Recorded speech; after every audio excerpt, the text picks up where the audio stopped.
Uh, that Christian leader looked at me in my, uh, looked me in the eye and said, "Duke, you will never make it in ministry." That's what he said.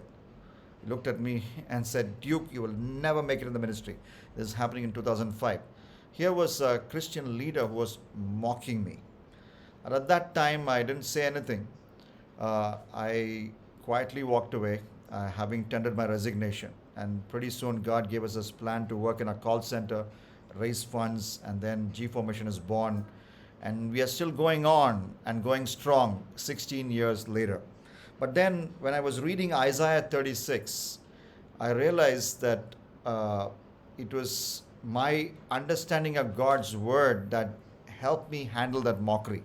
So I'm going to just show you from God's word what you should do when you're mocked. You may be mocked in your workplace, you may be mocked among your family, you may be mocked online. I don't know in what context you're mocked, but this is what we need to do. What does the Bible say? I want you to read Isaiah 36 and 37 at leisure, but I'm going to go quickly. There, a man called Rabshakeh, who is a right-hand man of the king of Assyria, a top political leader, a powerful political leader, he's mocking the Judean king Hezekiah and the people of Judah. And I'm going to use some words that will help us to remember the extent of his mockery. For example, he used the word urine. Okay, in Isaiah 36 and verse 12 onwards, if you read the whole verse, he says, "After all, they'll be reduced with you to eating your own feces and drinking their own urine." Basically, what this Rab Shakeh says is, we are going to surround you guys and you will not have any food to eat, and you, Judah, will drink your own urine. Can you imagine a more caustic mockery, more caustic insult? And not just that, the second word that describes Rabshakeh's mockery is not just urine, but spine. Verse 8, he says, "I will give you 2,000 horses if you can do your part and discover some men of riders." He says, "For your battle against us." See, I'm the representative of the Assyrians. We are challenging you for war. We will give you horses. If you have spine, put some riders on those horses. So do you have spine in your backbone, he says.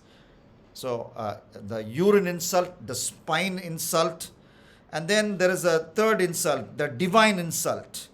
If you read from verse 14, he says, if you listen to your leader, people of Judah, King Hezekiah, he will tell you your God will save you, the divine will save you. But listen to me, we have beaten nations with so many different gods, and hear me good, your divine Yahweh will not save you. So they mock your God. Divine mockery, okay, urine mockery, spine mockery. But how do you respond to mockery? We need two ways, simple two ways. The Bible says, verse 21, Isaiah 36 and verse 21. To their credit, the people didn't say anything. People were silent. Silence. In fact, Jesus was silent when he was mocked. For large sections of that grilling that he received, he was quiet. He spoke very little.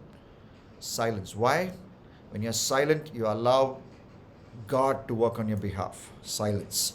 Second way you handle mockery, presence. Okay, the last verse of Isaiah 36. In great distress, they tore their clothes and told him everything that Rabshakeh said. And then verse 30, chapter 37, next chapter. When Isaiah heard the report, heard this mockery report, he was terribly distressed. He tore his clothes, changed into sackcloth, and went into the eternal house. So he went into God's presence. So how do you handle mockery? Silence first, and second, presence. Enter God's presence and tell God what you feel like saying. Tell God what you feel like. Sometimes you might feel like saying, Lord, all these people who mocked me, I wish they die. It's okay. Don't tell those people, but tell God. He understands. He will help you graduate to a level where you will start loving those people who mocked you. But the beginning place is entering into God's presence and telling Him what you exactly feel like. And not just silence and presence, but also persistence. Because Isaiah 37 and verse 14, the Bible says, when Hezekiah got the written message, now the mockery is put in black and white.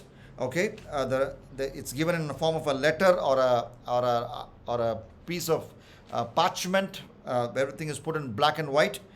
Verse 14, Isaiah 37 and verse 14, when Hezekiah got the written message, he read it, he took it to the temple and spread it before the Eternal One and began to pray. So in fact, if you read the verses above, if you read Isaiah 37, he calls for Isaiah. So presence, stay in God's presence, also stay in the presence of the remnant whom God will rise up to encourage you. So we in G4 Mission, these 16 years, there's been a remnant. Even in this meeting, we don't have too many people, but there's always been a remnant there to encourage you.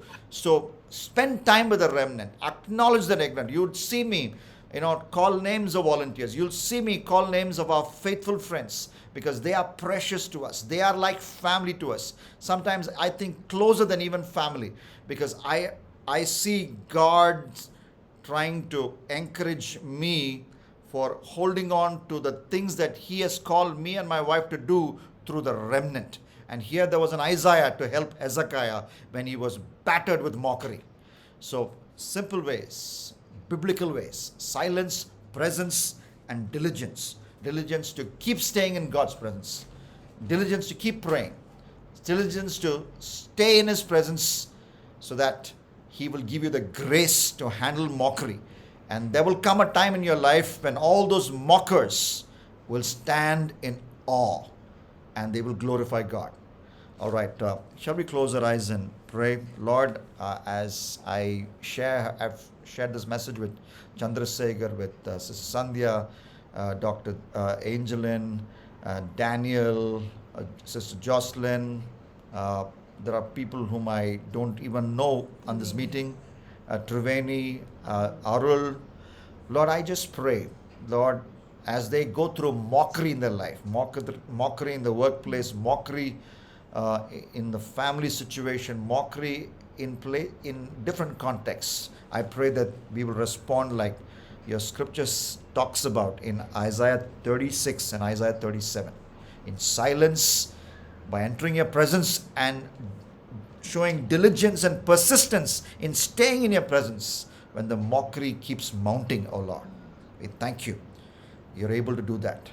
Lord, you don't promise life in this world without mockery. We will be mocked for something or the other. Definitely we'll be mocked when we share the gospel in this pluralistic world. Lord, when we say Jesus is the only way, we're going to be mocked. Lord, but help us to keep holding on to the truth of the gospel, come what may. Oh Lord, I pray as we live out the Christian faith, as we flesh out the Christian faith in challenging circumstances, as the mockery mounts, we will still stay true and we will still do what you have called us to do, enabled by your grace, for the glory of your name. In Jesus Christ's name I pray. Amen.